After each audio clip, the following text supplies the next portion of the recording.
The Galactic Council chamber sat at the center of Kepler-7 station, a massive dome of transparent aluminum where the greatest powers of the galaxy gathered to decide the fate of worlds. The walls hummed with energy shields and neural networks. Holographic displays showed star maps, trade routes, military positions, and the slow rotation of thousands of inhabited worlds. Marcus Hayes walked into the chamber with the weight of Earth on his shoulders. He was a tall man with gray at the temples and the calm presence of someone who had spent 30 years negotiating the most difficult conversations in human history. His uniform bore the insignia of Earth's diplomatic corps, and his footsteps echoed across the polished floor as he moved toward the center of the chamber. The council members watched him approach. There was Zephyrus of the Ethran Empire, a tall being with skin that shifted between blue and purple depending on his mood. There was the Crystalline Network representative, a being made entirely of light and geometric shapes that hurt to look at directly. And there was Kethril of the Vex Collective, whose dark eyes held the confidence of a predator that had never known defeat. Marcus had requested this emergency session 3 days ago. The other ambassadors had been irritated by the request. Nothing was ever truly urgent in galactic politics. Everything had already been decided by forces far larger than any individual voice. He stood before him and spoke without hesitation. The Vex Collective intends to attack the Terran coalition within the next 2 months, Marcus said. His voice carried no anger, only fact. I have intelligence confirming this. I am here to warn this council that such an action would be the greatest mistake the Vex could make. The chamber fell silent. Kethril made a sound that might have been laughter from his species. It came out as a low vibration that set the air trembling. The Terrans warn us? Kethril's voice was smooth and contained absolute certainty. The council will forgive my amusement. We have conquered 17 star systems. The Vex command weapons that can collapse neutron stars. We have mastered technology that your species will not understand for another 1,000 years. And you come before us to warn of consequences? Marcus did not react. He had expected this response. He had prepared for it. The Vex have faced many species, Marcus continued. You have beaten them because you possessed superior technology and superior numbers. But you have never faced humanity. You have never fought a species that refuses to accept defeat as inevitable. Zephyrus leaned forward. The shifting colors of his skin deepened to darker blues and greens. Explain this claim. Your species is young. You control 3 planets and a handful of outposts. The Vex control territory spanning 7 sectors. Humans do not fight for territory, Marcus said. We fight for home. We fight for family. We fight for survival. This makes us dangerous in ways that military calculations cannot measure. He activated a holographic display. Images appeared showing human history, human wars, human resilience. He showed them the Ice Age, when humans survived impossible conditions. He showed them wars where humans fought overwhelming odds and refused to surrender. He showed them humans who had faced extinction and come back stronger. You are making a calculation based on weapons and ships and soldiers, Marcus said. But you are missing the most important variable. You are missing what humans become when everything they love is threatened. Kethril stood. His form was tall and angular, built for violence. His people had evolved as hunters on a world where the strong consumed the weak. I will tell you what I see, Ambassador. I see a young species that has grown comfortable in its small corner of space. I see a species that has never faced true adversity. When the Vex arrive, your people will surrender within months.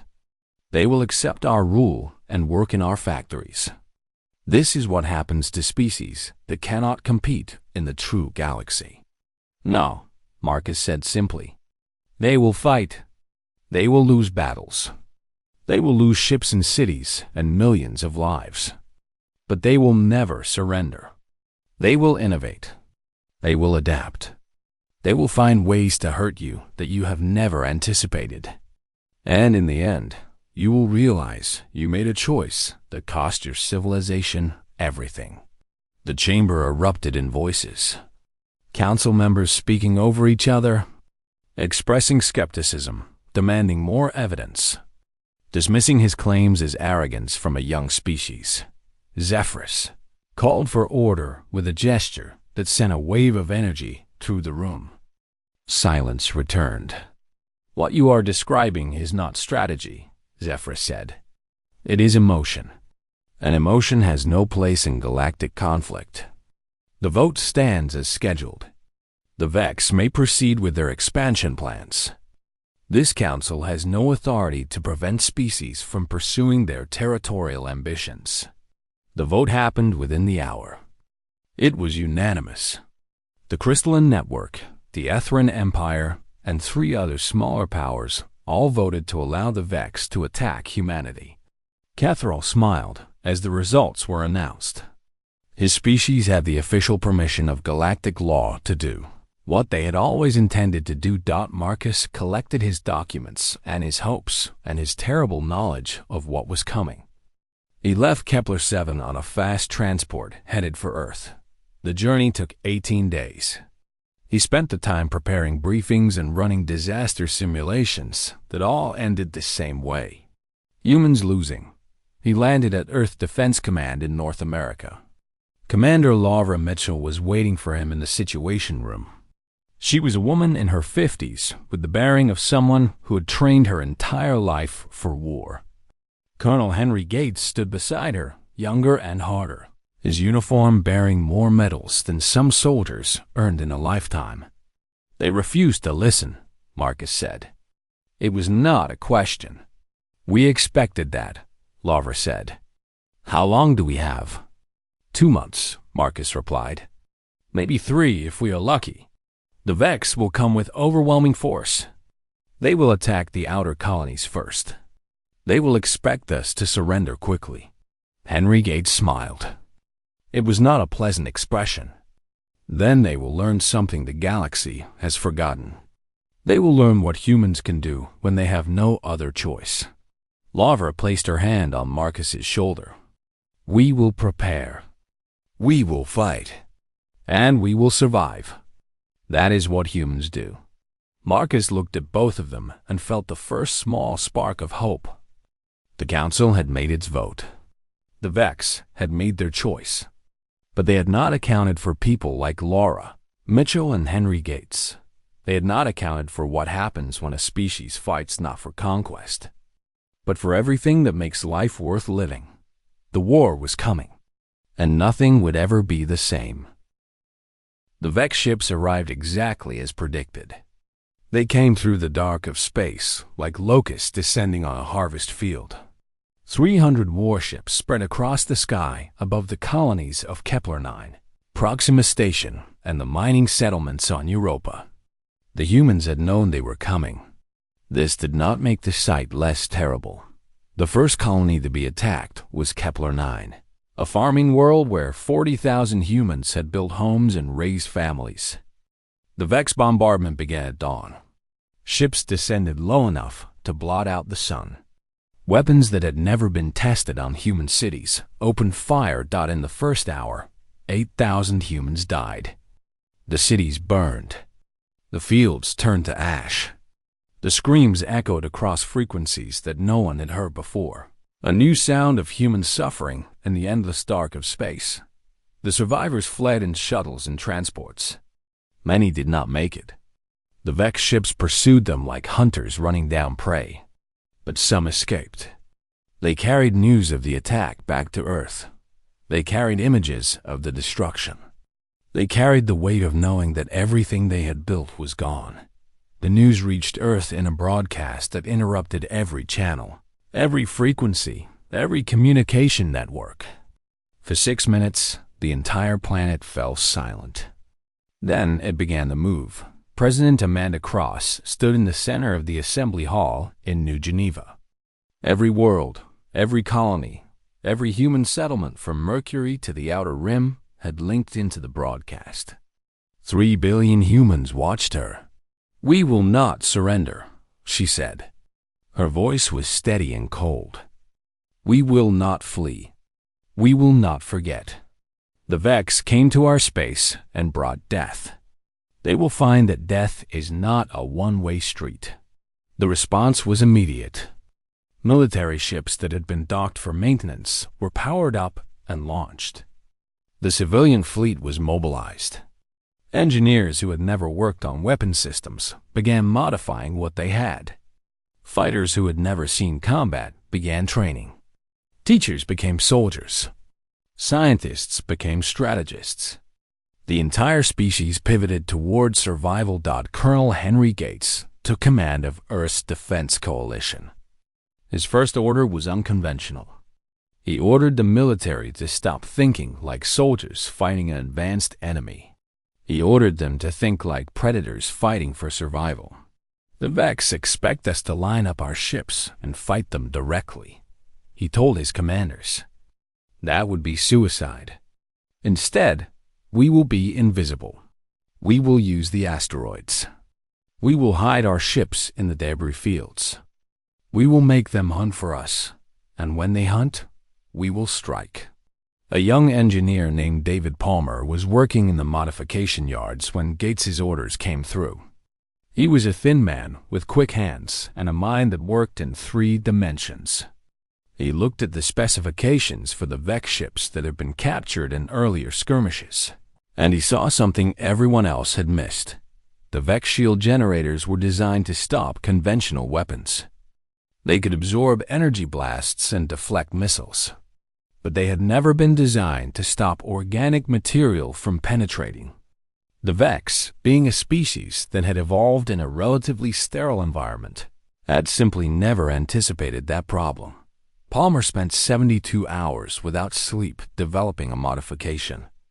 He took ordinary biological material, organic compounds that existed all over human space, and he created a device that could introduce this material into the heart of a shield generator. The results were catastrophic to Vex technology. When the modified weapon was tested on a captured Vex shield, it burned straight through. The shield collapsed. The test weapon pierced the armor beneath. Palmer brought his solution to Gates. The colonel reviewed it twice and then ordered immediate production. Meanwhile, Lieutenant Victoria Cross was commanding a small strike team at Proxima Station. She was the president's niece, and she carried the weight of that position without any illusions about what it meant. It meant nothing. What mattered was what she could do. The Vex had landed forces on the station. Victoria's team of 8 soldiers was supposed to protect the evacuation shuttles. They were supposed to give the civilians time to escape. They were outgunned 10 to 1. They knew this would probably be a one-way mission. They fought anyway. Victoria took a position in the upper levels of the station and began engaging Vex soldiers with precision. Her team moved through the corridors like ghosts, striking and vanishing. They used the environment. They used knowledge of the station that the Vex could never have. They used courage that came from protecting people who mattered. 2 of her soldiers died in that battle, but 3,000 civilians made it to the shuttles. The evacuation succeeded. When the surviving soldiers pulled out, the Vex controlled the station, but had lost 200 soldiers to a force 1/10 their size. News of the evacuation victory spread through human space like lightning. Soldiers who had thought the war was lost began to believe survival was possible. A sergeant named Kyle Matthews was leading convoy operations in the outer regions. He had an idea that seemed insane until it worked. He took old civilian mining vessels, the kind that had been used for decades to extract resources from asteroids. He filled them with explosives and rigged them to fire on the Vex ships from close range. He made them look like transport ships on sensor arrays. When the Vex attempted to capture 3 of these vessels, thinking they had found a human logistics convoy, the ships detonated. The explosions were perfectly timed. They disabled 2 Vex destroyers and killed 600 Vex soldiers. The tactics spread through the human forces like a wildfire. Every commander, every soldier, every engineer began asking the same question. How do we hurt them in ways they do not expect? 3 weeks into the war, humanity had suffered devastating losses. 8 colonies had been completely destroyed. 60,000 soldiers were dead. The population of human space had been reduced by hundreds of thousands. But the Vex had also suffered. They had lost 40 ships. They had lost 15,000 soldiers. And more importantly, they had encountered an enemy that did not fight according to the rules they understood. The Vex commanders sent reports back to their homeworld asking for clarification on strategy. The responses they received all contained the same message. Destroy humanity completely. Wipe out every colony. Leave nothing behind. The species could not be conquered. It could only be eliminated. Commander Laura Mitchell reviewed the intercepted communications and understood what they meant. The Vex were frightened. When a civilization as advanced as the Vex became frightened enough to order genocide, it meant they had finally understood something true about their enemy. Humanity could not be beaten. Humanity could only be destroyed completely, or it would find a way to survive. Lavro looked at the strategic maps, at the positions of human ships, at the numbers of soldiers they had left, and she made a decision. They were not going to surrender. They were not going to hide. They were going to fight harder than anything in the galaxy had ever fought. She broadcast orders to every human commander in every sector. The orders were simple and clear. We are going to make them pay. For every one of us they kill, they will lose 10 of theirs. We are going to show the galaxy what humans are capable of. We are going to win. The response from the fleet was immediate. Ships that had been running began to turn and engage. Soldiers who had been retreating began to advance. The tide was not turning yet, but the current had begun to change. The survivors of Kepler 9 colony had scattered across human space. Some joined the military. Some worked in defense factories. Some volunteered for dangerous missions they had no training for. They all carried the memory of the first attack, the knowledge of what loss meant, and the determination that nothing like it would ever happen again. Lieutenant Victoria Cross transferred to Fleet Command after the evacuation at Proxima Station. She had killed 47 Vex soldiers in that battle. She had seen people she had trained with die. She had looked into the faces of refugees and seen the destruction the galaxy could create. The experience had changed her in ways that could not be undone. Her new assignment was to work with Colonel Gates on tactical development. She spent her days analyzing Vex behavior patterns, studying their combat strategies, finding the gaps where humanity could exploit weaknesses. It was during this work that she discovered something crucial. The Vex always followed the same tactical patterns. They always approached planets from specific angles. They always used their shield generators in the same configurations. They were advanced, but they were predictable. And predictability was something that humans could exploit. They have been successful for so long that they think there is only one way to fight, Victoria said to Colonel Gates during a briefing. They optimize for what has worked before, but they do not adapt. They do not imagine anything different. Gates smiled. Then we will surprise them by being different. He began developing tactics specifically designed to violate every Vex assumption. Instead of concentrating forces, he scattered them. Instead of attacking head-on, he attacked from unexpected angles.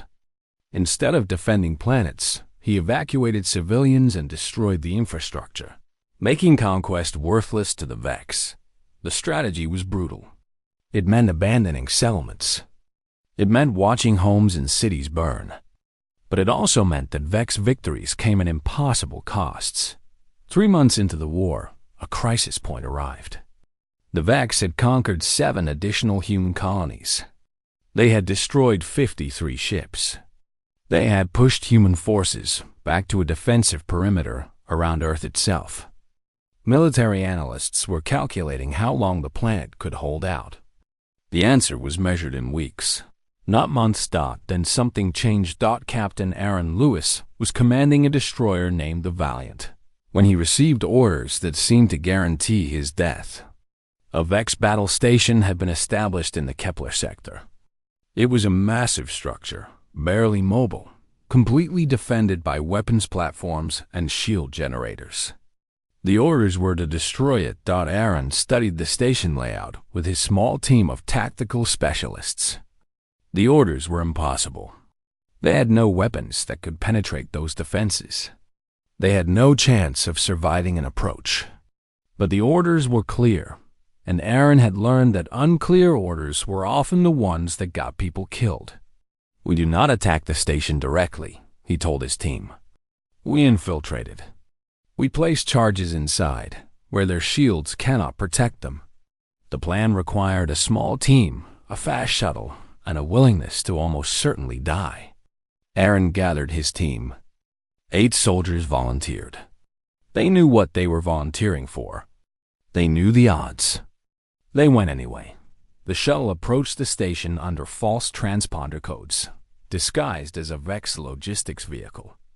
The deception held for critical seconds. They landed. They moved into the station. They began placing explosive charges in the reactor chambers, the power generation systems, the command centers. They were discovered. They fought.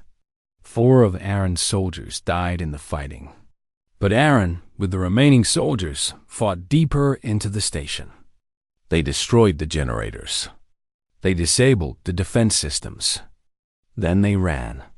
The explosion that followed lit up the sky for 100 miles in every direction. The station's reactor went critical and detonated in a cascade of energy that consumed the entire structure. The blast wave was so powerful that it damaged Vex ships 3,000 miles away. When Aaron's shuttle docked at Earth Defense Command, he had 4 survivors. One of them was dying. But they had destroyed the station, killed 3,000 Vex soldiers, and captured enemy technology that changed the course of the war. The technology was beyond anything humans had ever obtained. Within days, their scientists and engineers were reverse engineering it, learning how it worked, understanding the principles that made Vex weapons so effective. David Palmer took that technology and did what he did best. He improved it. He adapted it. He made it human.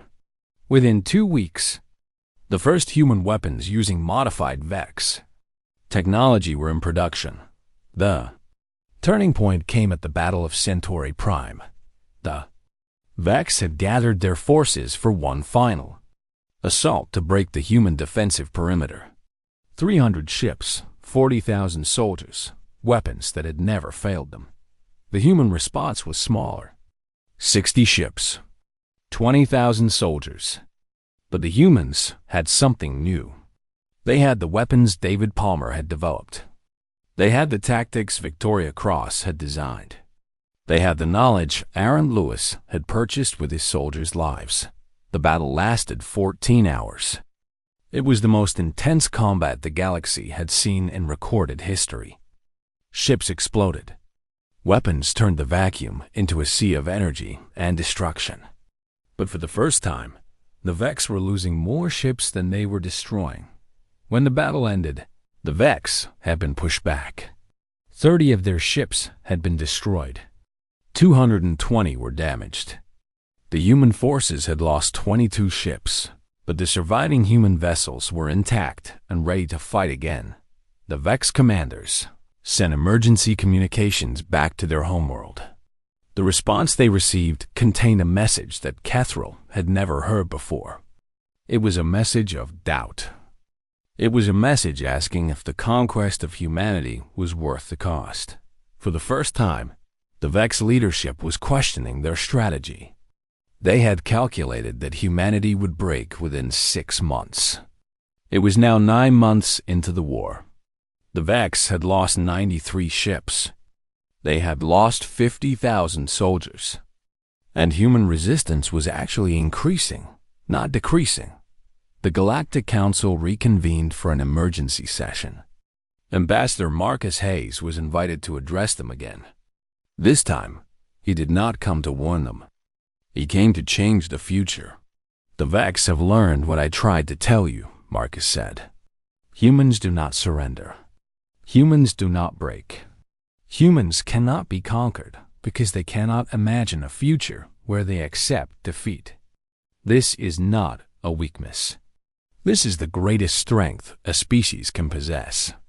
Zephyrus of the Ethran Empire leaned forward. His skin had shifted to colors that expressed uncertainty. What are you telling us, Ambassador? I am telling you that if the Vex continue this war, they will be destroyed, Marcus said. Not defeated, destroyed, completely eliminated from the galaxy. And I am telling you that if humanity is pushed to complete victory, they will become something the galaxy has never seen before. A species tempered in war, unified against the rest of you, and completely willing to do to others what the Vex tried to do to them. The silence that followed was absolute. We should stop them, the Crystalline Network representative said. We should stop this war before humanity becomes too powerful. Too late, Marcus said simply. You should have stopped it before you gave the Vex permission to attack. Now you only have choices about what comes next. The Vex Collective had built its empire on the assumption that technological superiority and military strength were the only things that mattered in galactic conflict. For 10,000 years, this assumption had been correct. Every enemy they had faced had been conquered. Every resistance had been broken. Every species that had challenged them had been destroyed or enslaved. Then they encountered humanity. The war that had begun with Vex confidence was now becoming a war of desperation. The losses were mounting. The casualties were unprecedented. Most importantly, Vex soldiers were beginning to report something that the military command did not want to acknowledge. The humans were not becoming more desperate. The humans were becoming more fierce. Catherall sat in a command center on a Vex battlecruiser and reviewed the reports. The numbers were worse than previous weeks. 23 Vex warships lost in the last month. 37 damaged beyond quick repair. 78,000 soldiers dead. 17 colonies captured or destroyed by human forces. The trajectory was clear. At current rates, the Vex would be completely eliminated from human space within 18 months. Catherall sent a communication to the Vex homeworld, requesting an emergency meeting with the High Council. The response was immediate. The communication came from the council leader itself. The message was brief. Come home. Explain this failure. The journey to the Vex homeworld took 30 days. During that journey, Catherall reviewed every decision he had made. He had believed completely in Vex superiority. He had dismissed Marcus Hayes' warnings as the desperate boasts of a young species. He had voted for the invasion with absolute confidence in victory, and he had been wrong in every calculation. The Vex homeworld was a sphere of metal and architecture that made even ancient structures look new. It had stood for 20,000 years and served as the center of the Vex Empire. When Catherall arrived, he was escorted directly to the High Council chambers. The council was in chaos. Council members were arguing with each other. Some demanded total war. Some demanded complete genocide of humanity. Some were suggesting negotiation. The arguments echoed through the chamber like the sounds of a dying empire. When Catherall was recognized, the chamber fell silent. He was asked to explain how his predictions of easy victory had become a catastrophic war. I underestimated the species, Catherall said. There was no point in lying. The truth was written in casualty reports and destroyed ships. The humans do not think like any species we have encountered. They do not calculate risk the way we do. They do not accept defeat as inevitable. They fight for concepts we consider irrelevant. Family, home, freedom. These ideas make them stronger, not weaker. An old council member, one who had led the Vex for 300 years, asked a question. Can we still win? No, Kethril said. The word hung in the air like a death sentence. If we continue the war, humanity will eventually destroy our fleet. They will land on our colonies and take them. They will do to us what we attempted to do to them. We can either accept this or we can find another path. What path? The council leader demanded. Negotiation, Kethril said. We withdraw from human space. We accept that humans are equals in military strength. We seek peace instead of conquest. The council erupted in objection. For a species that had known nothing but victory for millennia, the idea of surrender was intolerable. But beneath the objections was something else. There was fear.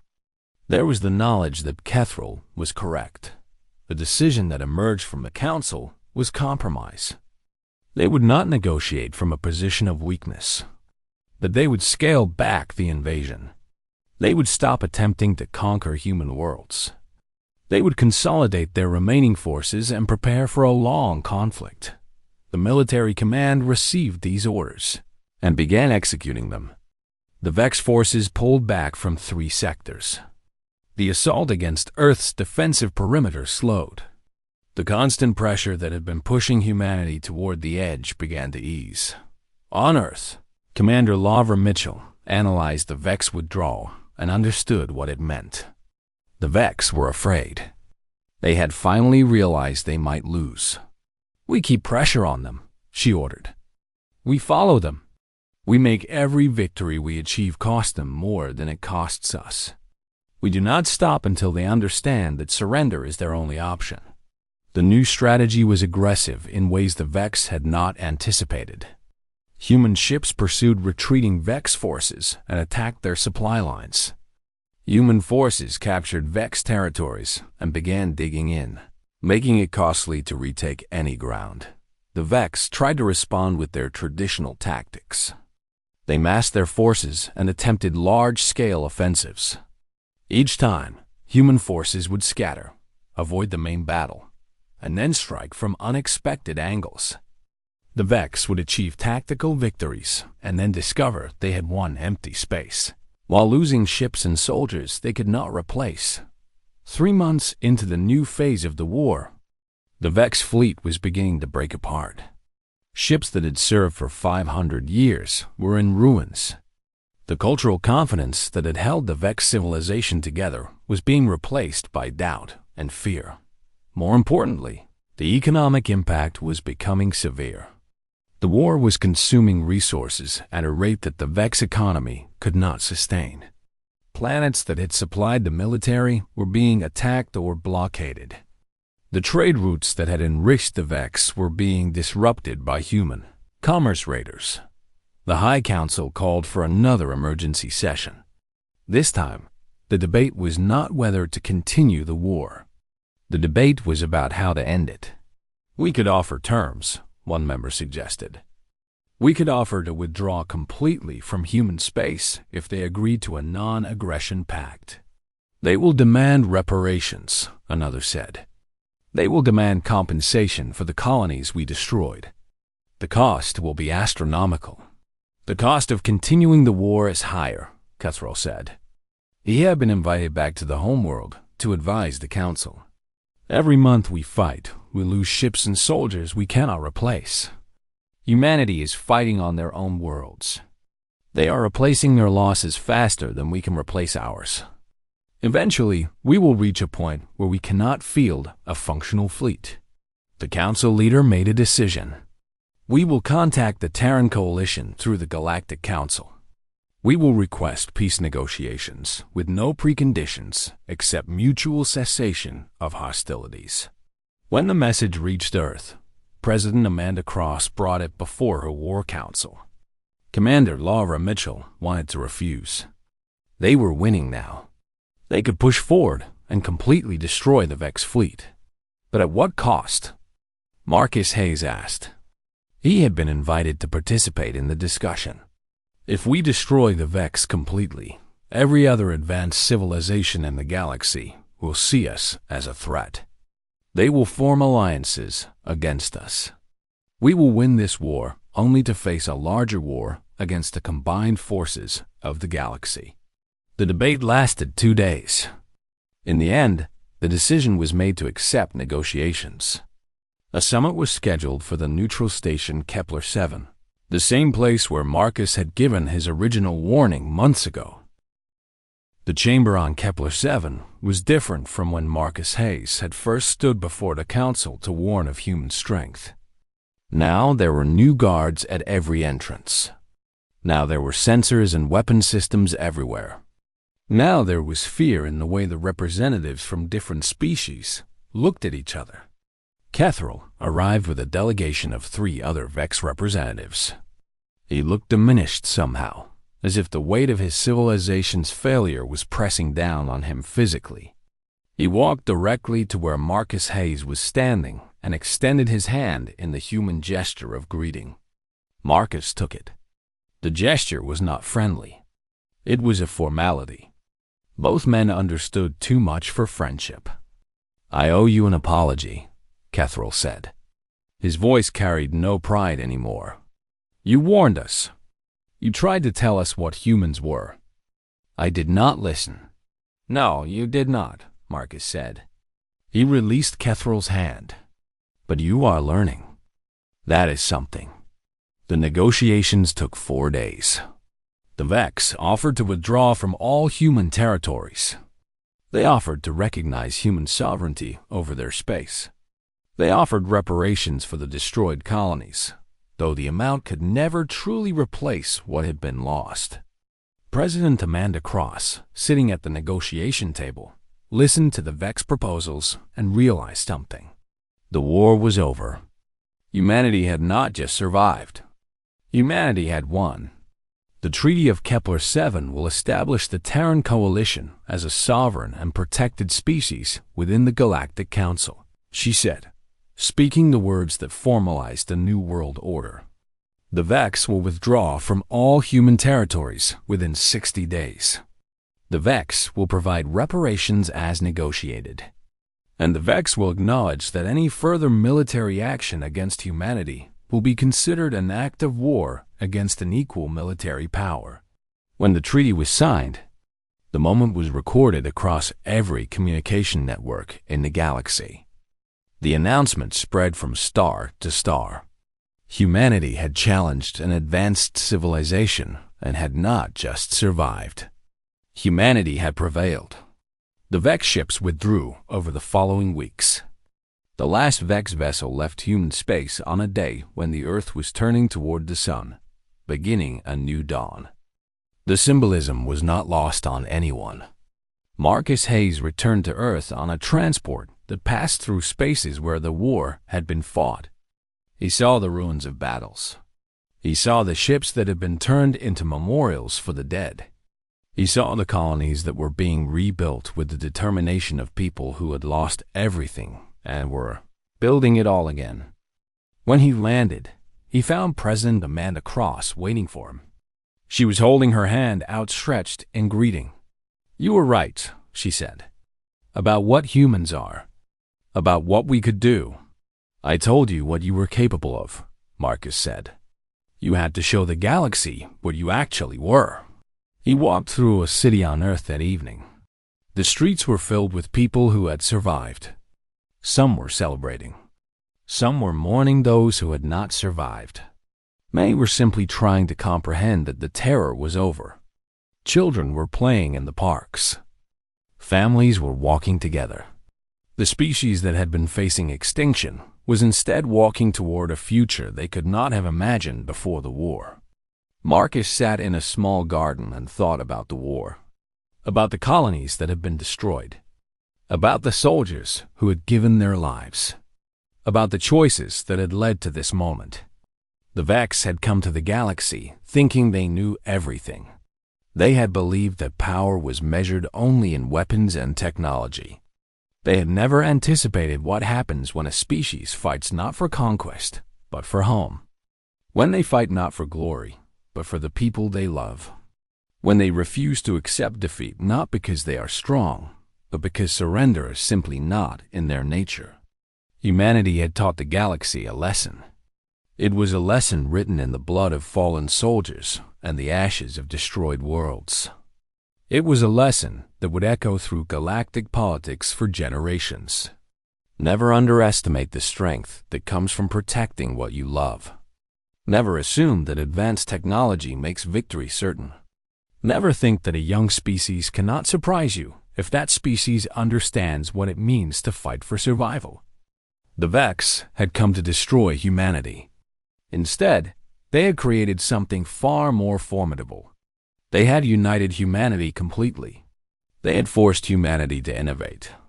They had pushed humanity to become something greater than they had ever been before.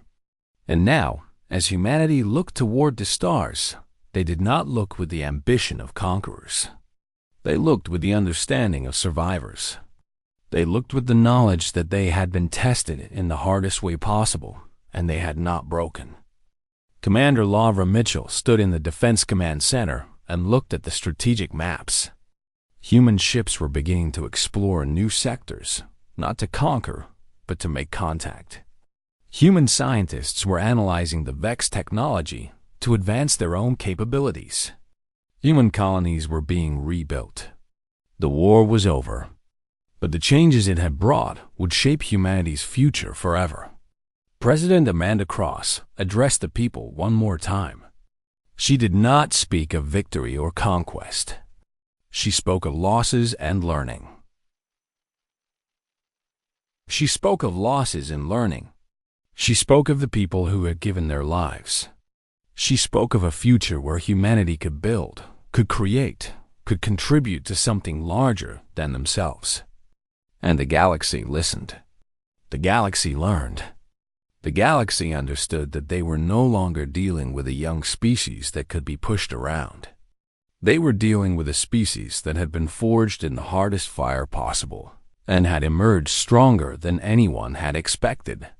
The story of what the Vex had tried to do to humanity became a story that was told in every corner of the galaxy. It was a story about underestimation and arrogance. It was a story about human strength that came not from weapons, but from the will to survive.